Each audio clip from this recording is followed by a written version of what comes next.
is spending $1 million on that last 3 months of life for that patient, would it be better not to lay off those 10 teachers and to make that trade-off in medical costs? We are now going to be making medical aid in dying available to New Yorkers going forward.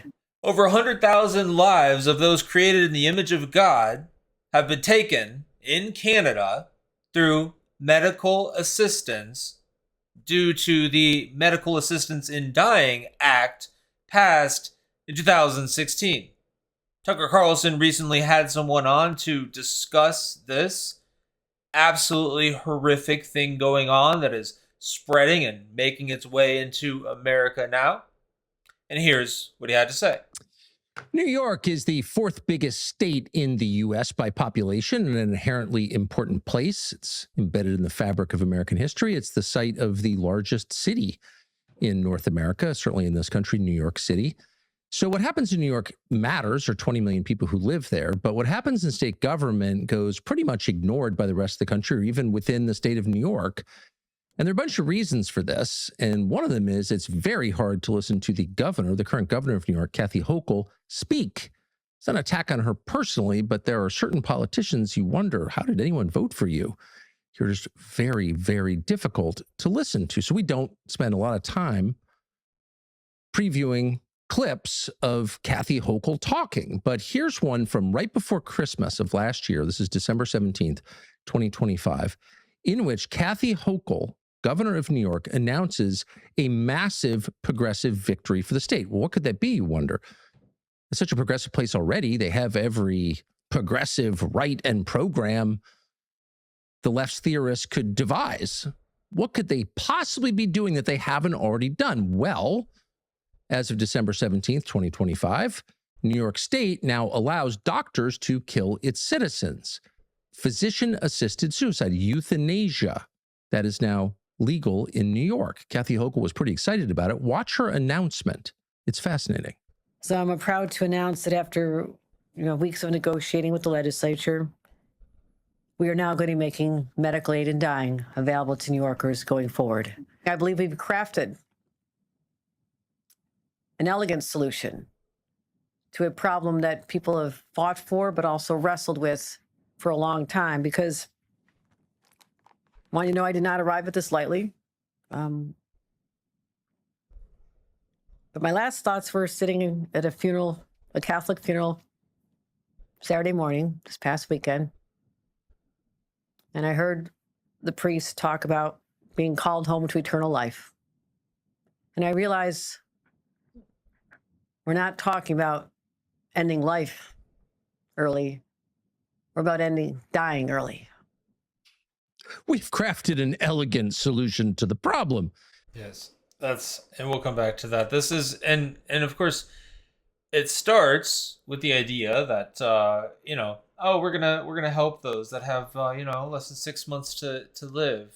In fact, that's what it says here in the bill, that it's, Governor Hochul today signed legislation. There's the title of it that will allow medical aid in dying to be available to terminally ill New Yorkers with less than 6 months to live. And of course, that's how it starts. That's how it started in Canada.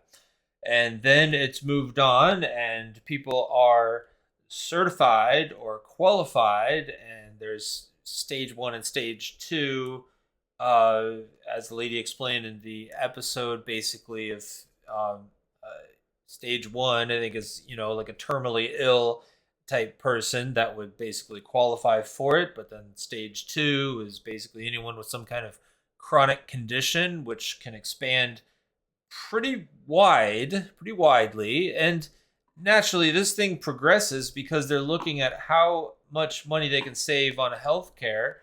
And, if we don't have to keep people alive longer, but it expands even beyond killing off old people.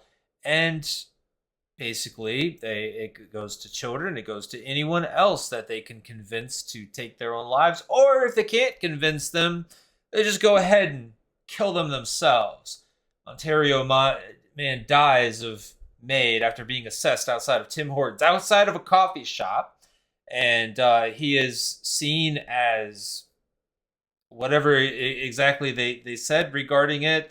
This man shouldn't, he's seen as insane or something. I don't know. And then they took his life. It's let's read a little bit of it. London, Ontario doctor who assessed a patient with inflammatory bowel disease and a history of mental health issues for MAID outside of a Tim Hortons location, and later personally drove the man to the place his life was ended, has agreed to a minimum of 6 months supervision.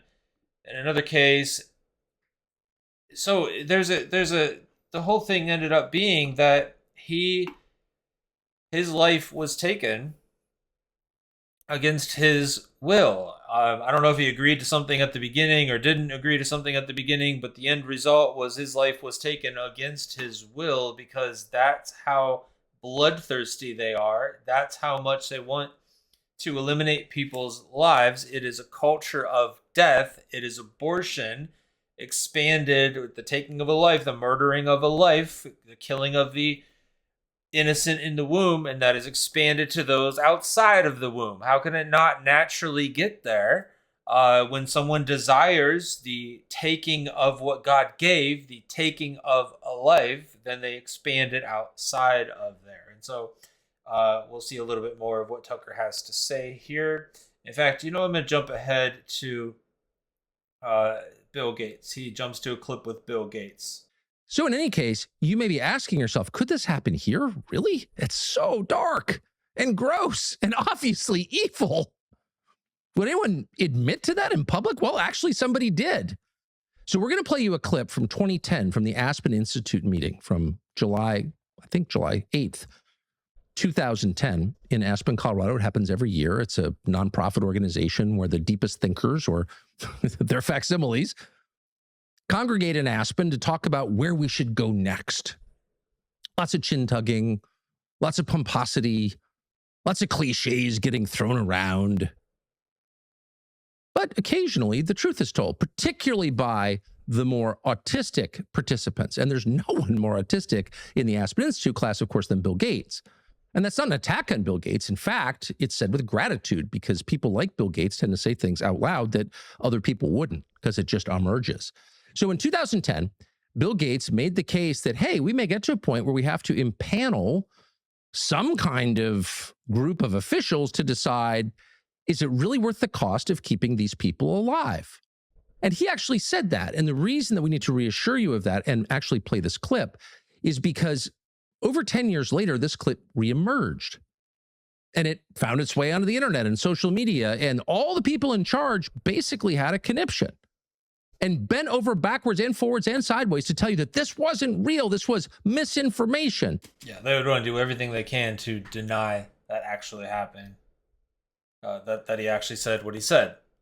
Over at the Associated Press, the AP, the fabled Newswire, they dispatched their misinformation reporter to bat this down. No, don't believe your eyes. Bill Gates did not say this, and he certainly didn't mean it. And there's something sinister about that. And if you think there is, you're the crazy person. And so it kind of died, because when people are told that the thing they just saw isn't real and they're fools for believing it, it does, even in the kind of most rigorously independent mind, sow that seed of doubt that maybe I'm misinterpreting this. But you're not misinterpreting it. You never were misinterpreting. If you haven't seen this, watch. Here's Bill Gates in 2010. That's a trade-off society is making because of very, very high medical costs and a lack of willingness to say, is spending $1 million on that last 3 months of life for that patient, would it be better not to lay off those 10 teachers and to make that trade-off in medical costs? But that's called the death panel, and you're not supposed to have that discussion. Oh, you're not supposed to have that discussion. Bill Gates would like to have that discussion. Oh, yeah, he would. Yeah, Bill Gates is pure evil, an absolutely evil man. Of course. There's Bill Gates making the math-based argument that, hey, is it really worth it? You've got this old person, no name, but just some old guy who's dying, and all attempts to revive him and keep him alive are fruitless and stupid because he's not a billionaire. He doesn't have adrenochrome. It's not worth keeping that guy alive. I mean, really? Some surf, whatever. But we could take that money. Let's say it costs $1 million, Bill Gates just said. Let's say it takes $1 million to keep this guy alive for a couple extra days when he's going to die anyway. And that's money that could be spent on teachers. Now, by the way, you can tell how antique that clip is, 16 years old, because people were still saying in 2010, we need to do something about education in this country. Nobody. Yeah, and he's going on to make the point. Nobody cares about that anymore. Nobody's talking about education.